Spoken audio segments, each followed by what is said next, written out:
ഇന്ന് നമ്മുടെ കുഞ്ഞൻ്റെ സ്കൂൾ തുറക്കുന്നതിൻ്റെ തലേ ദിവസമാണ് കേട്ടോ. ഇന്ന് രാവിലെ തന്നെ കുളിയൊക്കെ കഴിഞ്ഞ് വിളക്കൊക്കെ വെച്ചിട്ട് ഞാൻ എൻ്റെ ആ വലിയ ജോലിയിലേക്ക് കിടന്നു കേട്ടോ. ഇതെല്ലാവർക്കും റിലേറ്റ് ചെയ്യാൻ പറ്റുന്നുണ്ടാവും. നമുക്ക് സ്കൂളിൽ നിന്ന് ബുക്സൊക്കെ കിട്ടിയിട്ട് 1.5 മാസത്തോളം ആയിട്ടുണ്ടെങ്കിലും ഞാനിപ്പോഴും സ്കൂൾ ഓപ്പൺ ആക്കുന്നതിൻ്റെ തലേ ദിവസം മാത്രമാണ് ഈ ചടങ്ങ് ചെയ്യാറുള്ളൂ കേട്ടോ. അന്ന് മൊത്തം ഇരുന്ന് ഇതുപോലെ റാപ്പ് ചെയ്യും. 1ഉം 2ഉം ബുക്കൊന്നല്ല കേട്ടോ, ഒരു ലോഡ് ബുക്കുണ്ട്. സ്കൂളിൽ നിന്ന് ലാബിൽ കിട്ടാത്തതുകൊണ്ട് തന്നെ നമ്മുടെ കുഞ്ഞൻ ഞാൻ റാപ്പ് ചെയ്ത് കൊടുക്കുന്ന ബുക്കിലൊക്കെ അവളുടെ പേര് എഴുതിക്കൊണ്ടിരിക്കുകയാണ് കേട്ടോ. എനിക്ക് ഒട്ടും താല്പര്യമില്ലാത്തൊരു കാര്യമാണ് കേട്ടോ ഈ ബുക്ക് റാപ്പ് ചെയ്യുക എന്ന് പറയണത്. എൻ്റെയൊക്കെ ചെറുപ്പത്തിൽ ഞാനത് ചേച്ചിമാരെ തന്നെ ഏൽപ്പിച്ചായിരുന്നു. ഇപ്പോൾ പിന്നെ വേറെ ഒരു വഴിയില്ലല്ലോ, ചെയ്തു കൊടുക്കുക തന്നെ. പിന്നെ രാവിലെ ഞാൻ ബ്രേക്ക്ഫാസ്റ്റ് ഒന്നും കഴിച്ചിട്ടുണ്ടായിരുന്നില്ല കേട്ടോ. രാവിലത്തെ പണികളുടെ ഇടയിൽ ബ്രേക്ക്ഫാസ്റ്റ് കഴിക്കൽ ഇങ്ങനെ നീണ്ടു പോയി.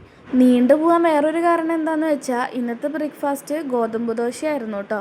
അതിനോടൊട്ടും ഇൻട്രസ്റ്റ് ഇല്ലാത്തതുകൊണ്ട് തന്നെയാണ് അത് നീണ്ടു പോയതും. അങ്ങനെ കുഞ്ഞൻ എനിക്ക് കുറച്ച് സ്വീറ്റ് പൊട്ടാറ്റോ പുഴുങ്ങിയതും അതുപോലെ മുട്ട പുഴുങ്ങിയതും കൊണ്ടുവന്നിട്ട് തന്നിട്ടുണ്ടായിരുന്നു കേട്ടോ. അങ്ങനെ ഇന്നത്തെ എൻ്റെ ബ്രേക്ക്ഫാസ്റ്റ് ഇതായിരുന്നു. അങ്ങനെ ബ്രേക്ക്ഫാസ്റ്റ് കഴിച്ചിട്ടും സംസാരിച്ചിട്ടൊക്കെ നമ്മളിങ്ങനെ ബുക്ക് റാപ്പ് ചെയ്തുകൊണ്ടിരിക്കുകയാണ്. അതിൻ്റെ ഇടയ്ക്ക് കുഞ്ഞനും കൊടുത്തിട്ടുണ്ടായിരുന്നു കേട്ടോ. പക്ഷേ സ്വീറ്റ് പൊട്ടാറ്റോനോട് വലിയ ഇഷ്ടം നമ്മുടെ കുഞ്ഞനില്ലാത്തതുകൊണ്ട് അവൾ വലിയ കാര്യമായിട്ടൊന്നും കഴിച്ചില്ല. അത് കഴിഞ്ഞുകൊണ്ടിരിക്കുമ്പോഴേ നമ്മുടെ കുഞ്ഞൻ അവൾ തന്നെ ഉണ്ടാക്കിയിട്ടുള്ള ഒരു ഓറിയോ ഐസ് കൊണ്ട് വന്നിട്ടുണ്ടായിരുന്നു കേട്ടോ. ഓറിയോ ബിസ്ക്കറ്റും പിന്നെ വേറെ എന്തൊക്കെയോ സംതിങ് ചേർത്തിട്ട് അവൾ ഉണ്ടാക്കിയിട്ടുള്ള ഒരു ഐസാണ് കേട്ടോ. തരക്കേടില്ലാത്ത ടേസ്റ്റൊക്കെ ഉണ്ടായിരുന്നു. അപ്പം ഞാൻ അവളെ നോക്കിയിട്ട് നന്നായിട്ടുണ്ട് എന്നൊക്കെ പറയാം കേട്ടോ. എന്നാലാണല്ലോ ഇനിയും പരീക്ഷണങ്ങൾ കൊണ്ട് ഇതുപോലെ എന്തെങ്കിലുമൊക്കെ ഉണ്ടാക്കുള്ളൂ. അങ്ങനെ നമ്മൾ വെട്ട മൂവി കണ്ടുകൊണ്ടായിരുന്നു കേട്ടോ ഈ പണികളൊക്കെ ചെയ്തിട്ടുണ്ടായിരുന്നത്. അങ്ങനെ ദേ ഇത്ര ബുക്ക് റാപ്പ് ചെയ്തിട്ടുണ്ട്. ഇനി ദേ ഇത്ര ബുക്കും കൂടെ ഉണ്ട് കേട്ടോ. കാണുമ്പോൾ ഇത്രയേ ഉള്ളൂ എന്നൊക്കെ വിചാരിക്കും കേട്ടോ. പക്ഷേ കുറച്ചൊന്നല്ല ഉണ്ടായിരുന്നുള്ളൂ, ഒരു 10-32 ബുക്ക് എന്തായാലും ഉണ്ടായിരുന്നു കേട്ടോ.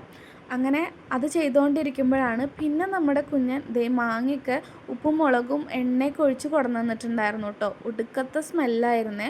അപ്പോൾ പിന്നെ ഇത് മുന്നിലിരിക്കുമ്പോൾ നമ്മളെങ്ങനെ കഴിക്കാതിരിക്കുക. അപ്പോൾ ഞാൻ അതും കഴിച്ചു നോക്കി കേട്ടോ. ഇപ്പോൾ എഡിറ്റ് ചെയ്യുമ്പോഴും കൂടെ എൻ്റെ വായിൽ ഇങ്ങനെ വെള്ളം വരുന്നുണ്ട്.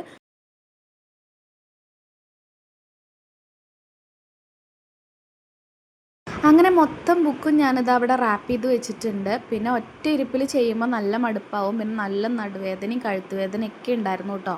പിന്നെ ഇതാണ് ഇനി റൂളർ ബാക്കി ഉണ്ടായിരുന്നുള്ളൂ.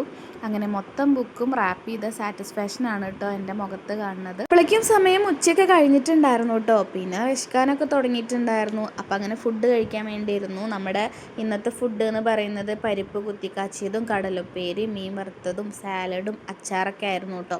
ഇത്രത്തോളം കണ്ടപ്പോൾ വിശപ്പ് പിന്നെയും കൂടി. പിന്നെ പെട്ടെന്ന് ഫുഡ് കഴിക്കാൻ വേണ്ടിയിരുന്നു. കുഞ്ഞൻ അവിടെ ഫുഡ് എടുത്തുകൊണ്ടിരിക്കുകയാണ് കേട്ടോ. അപ്പോൾ എന്നോട് പറഞ്ഞു അമ്മ കഴിച്ചോ, വീഡിയോയിൽ ഞാൻ ഇരിക്കുന്നില്ല, അമ്മ കഴിച്ചോ എന്ന് പറഞ്ഞു. അപ്പോൾ ഞാൻ വളരെ ആസ്വദിച്ചിട്ട് ഫുഡ് കഴിക്കുകയായിരുന്നു. അപ്പോഴാണ് നമ്മുടെ ഏട്ടൻ ഫുഡ് കഴിക്കാൻ വേണ്ടി വന്നത് കേട്ടോ.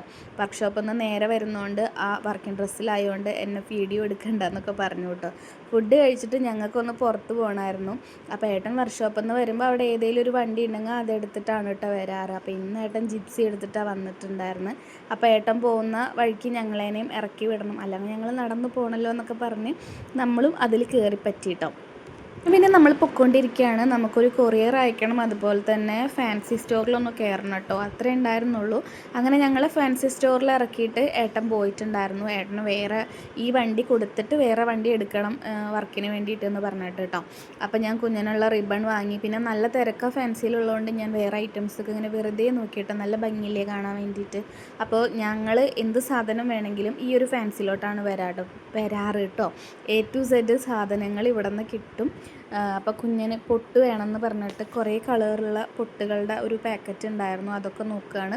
പിന്നെ ഒരുപാട് വെറൈറ്റി ഓഫ് കുപ്പിവളകൾ ഇവിടെ ഉണ്ട് കേട്ടോ. ഈ കാണുന്നതൊക്കെ കുപ്പിവളകളുടെ ബോക്സാണ്. ഞങ്ങൾ ഇവിടെ നിന്നാണ് കുപ്പിവളയൊക്കെ വാങ്ങിക്കാറ്. അതുപോലെ തന്നെ ഇവിടെ റെൻ്റൽ ജ്വല്ലേഴ്സും കാര്യങ്ങളും ഉണ്ട്. അങ്ങനെ ഒരു കുഞ്ഞു കടയാണെങ്കിലും ഒരുവിധം എല്ലാ സാധനങ്ങളും ഉണ്ട്. ആ പുട്ട് പോരാഞ്ഞിട്ട് കുഞ്ഞൻ വേറെയും പുട്ട് തിരഞ്ഞുകൊണ്ടിരിക്കുകയാണ് കേട്ടോ.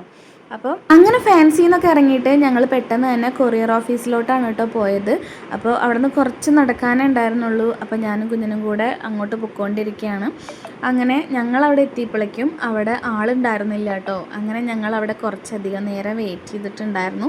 അതിന് ശേഷമാണ് ഒരു പയ്യൻ വന്നിട്ട് നമ്മുടെ കൊറിയറൊക്കെ ഏൽപ്പിച്ച് പൈസയൊക്കെ കൊടുത്ത് സ്ലിപ്പൊക്കെ വാങ്ങി നമ്മൾ ഇറങ്ങണ സമയത്ത് ഏട്ടൻ വിളിക്കുന്നുണ്ട്, ഞാൻ താഴെ ഉണ്ട്, നിങ്ങൾ വേഗം വായോ, വീട്ടിലോട്ടാക്കി തരാമെന്ന് കേട്ടോ. അപ്പോൾ വേറൊരു വണ്ടി എടുത്തിട്ട് വരാമെന്ന് പറഞ്ഞിട്ടുണ്ടായിരുന്നല്ലോ. അപ്പോൾ ഏട്ടൻ വേറെ വണ്ടി എടുത്തിട്ട് വന്നിട്ടുണ്ടായിരുന്നു. അപ്പം നടന്നു പോകണ്ട, വീട്ടിലോട്ടാക്കി തരാൻ പറഞ്ഞു. എന്ത് സ്നേഹമുള്ള ഭർത്താവല്ലേ. അങ്ങനെ നമ്മൾ വണ്ടിയിൽ കയറി. അങ്ങനെ ഞങ്ങളതിനെ വീട്ടിലോട്ടാക്കി തരാമെന്നൊക്കെ പറഞ്ഞ് കൊണ്ടുപോവാണ് കേട്ടോ.